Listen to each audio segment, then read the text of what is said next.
Өмір өзен, сырғып өткен уақыт. Сырық тұрып, әр пендеге бақыт пен шаттығын сыйлап, зымырап өтіп барады. Әр адамның өмірден өз бақытын табатын өзегі құтты мекені болады.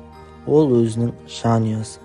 Жанұя әр адамның бақыт мекені, құтты ордасы, өзара құрмет, махаббат мекені. Жанұяның негізгі діні махаббат пен сыйластық, адалдық пен адамдықтың алтын арқауы тұрары сөзсіз. Бұл біздің жанұямыз. Бұл жанұяда біз өмірден өз үлесімізді алып, бақытты күн кешіп келеміз. Жанұямызда 6 адамбыз. Әкем, анам, мен, 2 қарындасым және 1 інім бар. Әкенің ізін жалғастырушы мен Жандос. Біздің отбасымыздың басты құндылығы діні мен тілі бекем, сенімі биік, ұлттық рухани құндылықтарды бағалайтын, халықтың тәрбие мен салт дәстүрді қастерлейтін, аталар аманатын сақтап, ізетті білім, өнегелі өнерді мұрат ету.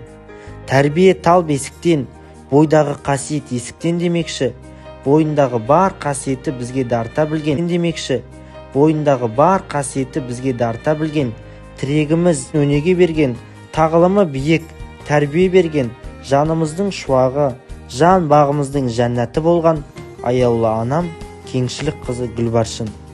Анам номер 3 жалпы білім беретін мектепте 20 жыл бойы бала бойында адамгершілік алтын кітап энциклопедиясына өз мақаласы жарық көрді.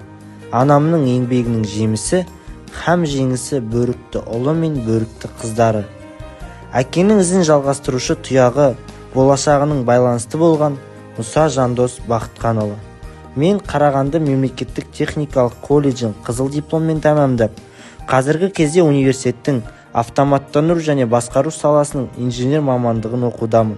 Университеттің әр сайысына, ғылыми конференцияларына белсене қатыса отырып, арнайы алғыс хаттар мен сертификаттарға иелендім. Қарындасымның үлкені Мұса Аружан Бақытқанқызы Ғабиде Мұстафин атындағы мектепте 10 сынып оқушысы.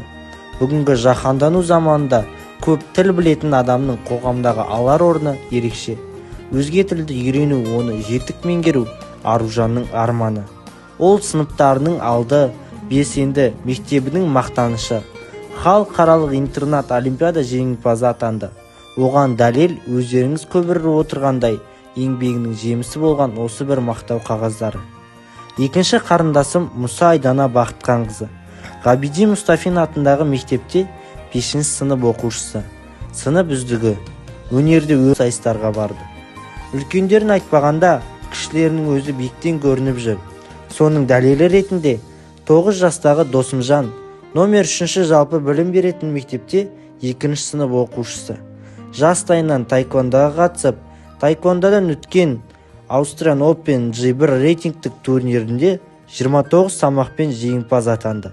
2015-2020 жылдары туылған жасөспірімдер арасындағы Қазақстан чемпионатында алғыс. Отбасылар ел іргесін нығайтып, рухты асқақтата түсері сөзсіз.